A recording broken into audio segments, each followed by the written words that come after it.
Mä oon Juha Sipilä. Mä oon ollut poliisina 30 vuotta pääkaupunkiseudulla ja lähinnä järjestyspoliisin puolella. Mulla on näitä selkävaivoja ollut käytännössä koko ikäni. Viime kesänä meni niin pahaan kuntoon selkä, että jouduin jäämään sairauslomalle ja sillä tiellä on tällä hetkellä.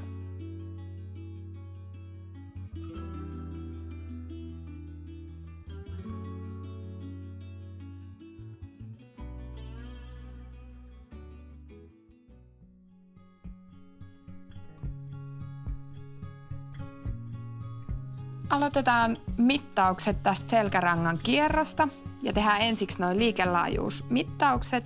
Yes. Ja nyt laitetaan tämä kortti tänne sisään ja nyt sä voisit käydä istua tähän laitteeseen. Ja nyt kun tämä on meidän ensimmäinen kerta, niin tehdään myös säädöt, yksilölliset säädöt laitteissa ja sitten jatkossa kun laitat kortin sisään, niin tietyt säädöt tulee automaattisesti, eli sitten se muistaa ne. Me täällä Nordic Healthissa kuntoutamme potilaita käyttäen aktiivista liikeharjoittelua, lähinnä selkä, niska, lonkka, polvi ja olkapääpotilaita. Ja nyt voitaisiin lähteä tekemään liikelaajuusmittaus. Juhalla skolioosiin hyvin tyypillisesti liittyy isot liikerajoitukset. Lähinnä sivutaivutus ja rotaatioliikkeet on erittäin rajoittuneet. Täältä tallennetaan tulos, noin, ja sitten me voidaankin siirtyä lämmittelemään isometristä testiä varten. Joo. Kliinisen alkututkimuksen ja haastattelun jälkeen hyvin usein tehdään nämä laitemittaukset, joissa mitataan liikeradat ja voimatasot. Ja se syy on siihen se, että me pystymme sen perusteella rakentamaan sen harjoitusohjelman niin, että se ei ylitä tai alita myöskään sen potilaan suorituskykyä, jolloin tämä taustatieto ja potilaiden mittauksien ymmärtäminen on erittäin tärkeää. Hyvä, ja sitten päästä rennoksi. Se riittää, eli nyt siellä näkyykin meillä testitulos ja tallennetaan se, niin siitä voidaan katsoa lopuksi tuosta sitä mittausraporttia, eli mitkä oli nämä sun tulokset. Käytämme laitteita, koska se tarjoaa turvallisen ympäristön harjoitella ja liikutella sairaita niveliä, ja me pystymme kontrolloimaan sitä liikettä erittäin tarkasti. Näiden fyysisten laitteiden taustalla toimii pilviohjelmisto nimeltä EVE. EVE auttaa hoidon suunnittelussa.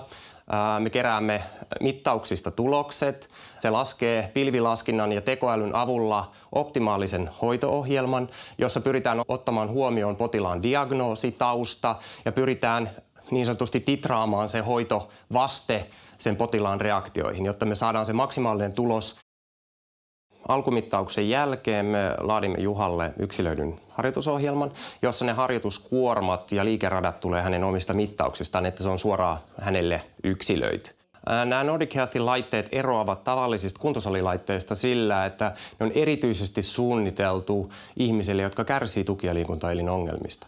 Monesti heillä on kipua, jolloin on erittäin tärkeää, että biomekaanisesti nämä laitteet on juuri helliä ja oikein suunniteltuja. Lisäksi kuorman annostelu, liikeradat, harjoittelun nopeus kontrolloidaan erittäin tarkasti, ettei me koskaan ylitetä potilaiden kykyä suorittaa tätä liikettä. Ja sieltä se näyttö nyt ohjaakin. Eli pyritään pysyä koko ajan vihreällä alueella. Juha kykenee nyt itsenäisesti harjoittelemaan tämän ohjelman aloituksen jälkeen, kun hänellä on tehty ohjelma. Ja koska laitteet myös tallentaa kaikki nämä harjoitustulokset, seuraa laatua, niin terapeutit ja ohjaajat voi puuttua tähän tilanteeseen tarvittaessa. Ja heillä on kaikki se tieto käytettävissä.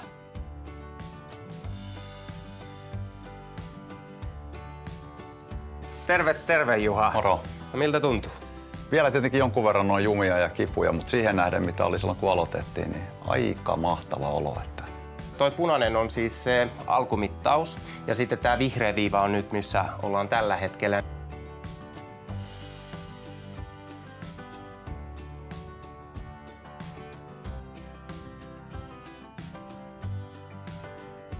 Mä oon nyt ollut Nordic Healthillä kuntoutuksessa 4 kuukautta ja tulokset on ollut kyllä aika hämmentäviä. Mä en oikein uskonut, että näinkin hyviä tuloksia saadaan aikaiseksi, mihin nyt ollaan päädytty.